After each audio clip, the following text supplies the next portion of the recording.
Disclaimer: this video contains discussions of real-life crimes, including violence and the deaths of children. The content is intended for educational and documentary purposes, aiming to examine the facts of the case and raise awareness about real-world criminal events. Viewer discretion is advised. All information presented in this video is based on publicly available reports, court documents, and credible news sources.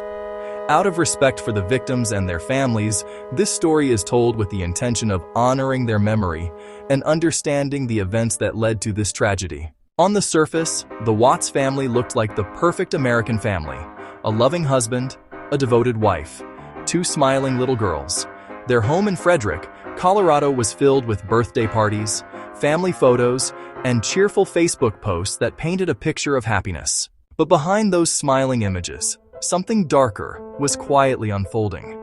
In the early morning hours of August 13, 2018, that perfect life would shatter forever. By the end of the day, a pregnant mother and her two daughters would vanish without a trace, and the man pleading for their safe return on national television would turn out to be the one responsible for their deaths. This is the story of the Watts family murders, a crime so disturbing that it forced the world to confront a terrifying truth. Sometimes the most dangerous monsters are the ones we trust the most. On the morning of August 13, 2018, 34-year-old Shanann Watts returned home to her house in Frederick, Colorado after a business trip to Arizona. She was 15 weeks pregnant with her third child, a son she and her husband Christopher had already named Nico. Their two daughters, 4-year-old Bella and 3-year-old Celeste, were waiting for her. By the end of that day, Shanann, Bella, Celeste, and Nico would all be dead, and the man who murdered them was the person who should have loved them most. Christopher Lee Watts was born on May 16, 1985, in Spring Lake, North Carolina. He grew up in a working-class family and was described by those who knew him as quiet, polite, and unassuming. He met Shanann Catherine Razuchek in 2010 through mutual friends. Shanann was outgoing, ambitious, and full of life, a stark contrast to Chris's more reserved personality. They married in Mecklenburg County, North Carolina, on November 3, 2012. In the years that followed, the Watts family appeared to be living the American dream. They moved to Colorado, where Chris worked as an operator for Anadarko Petroleum, earning a good salary. Shanann worked from home as a representative for a health and wellness company called Lavelle, promoting the Thrive product line.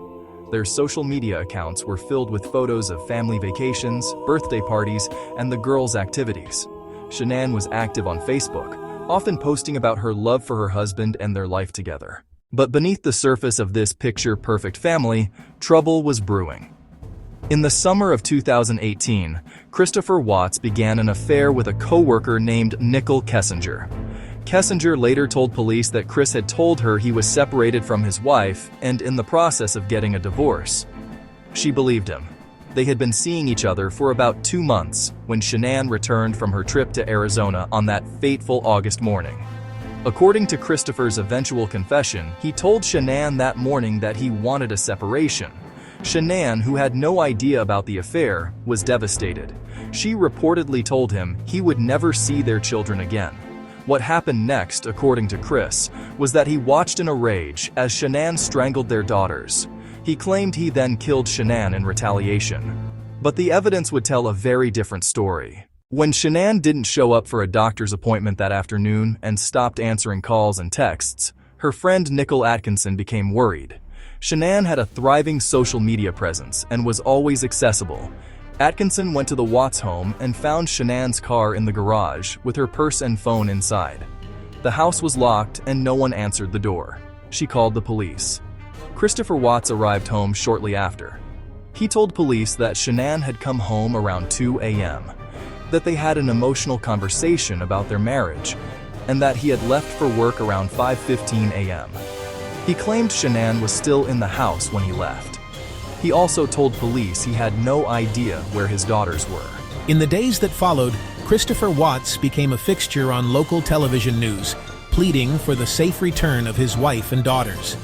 Standing on his front porch, he looked directly into the cameras and said, "I just want them back. If they're not safe right now, that's what's tearing me apart."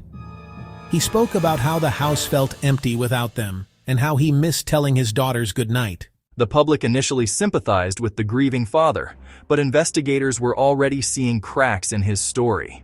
Security footage from a neighbor's camera showed Chris loading his truck in the early morning hours of August 13th, something he hadn't mentioned to police. His body language during interviews was also raising red flags with detectives. On August 15th, 2 days after the disappearance, Christopher Watts failed a polygraph test administered by the FBI. That evening, he confessed to killing his wife, but maintained his story that Shanann had killed the children after he asked for a separation, and that he had killed her in a rage. He led police to the location where he had hidden the bodies. Shanann was buried in a shallow grave on property owned by Anadarko Petroleum. Bella and Celeste had been dumped into oil tanks at the same location. The girls' bodies showed signs of having been smothered, not strangled. The evidence contradicted Chris's version of events. Christopher Watts was arrested and charged with 5 counts of first-degree murder, 1 count of unlawful termination of a pregnancy, and 3 counts of tampering with a deceased human body. The charges included 2 aggravating factors: the victims being children under 12, and Chris being in a position of trust. On November 6, 2018, Christopher Watts pleaded guilty to all charges. In exchange for his guilty plea, prosecutors agreed not to seek the death penalty. On November 19, 2018, Judge Marcelo Kopkow sentenced Christopher Watts to 5 life sentences without the possibility of parole, plus additional sentences for the other charges. The judge called the crime perhaps the most inhumane and vicious crime that I have handled. During the sentencing hearing, Shanann's family gave emotional victim impact statements. Frank Rzucek looked directly at Watts and said, "I have to be the one to look you in the eyes and say, I didn't want death for you because that's not my right. Your life is between you and God now." Sandy Rzucek spoke about how Watts had taken not just her daughter and granddaughters, but also her unborn grandson. "You carried them out like trash," she said through tears. The motive, prosecutors revealed, was Christopher Watts's desire to start a new life with Nicole Kessinger. He had told Kessinger he would handle the separation from his wife. Instead, he chose to annihilate his entire family. The affair, which Kessinger ended immediately after learning the truth, was the catalyst for a massacre that shocked the nation. Christopher Watts is currently serving his sentence at Dodge Correctional Institution in Wisconsin, having been moved from Colorado for security reasons. He has reportedly found religion in prison and has given multiple interviews expressing remorse for his crimes. In a 2020 interview with investigators, he provided more details about the murders, admitting that he had killed all 4 victims himself, smothering his daughters after strangling his wife. The Watts family home in Frederick, Colorado, was sold in 2019. The new owners demolished it, wanting no reminder of the horrors that had occurred within its walls. Shanann, Bella, and Celeste are buried together at a cemetery in Pinehurst, North Carolina, near where Shanann grew up. The headstone reads, Shanann, Bella, Celeste, Nico.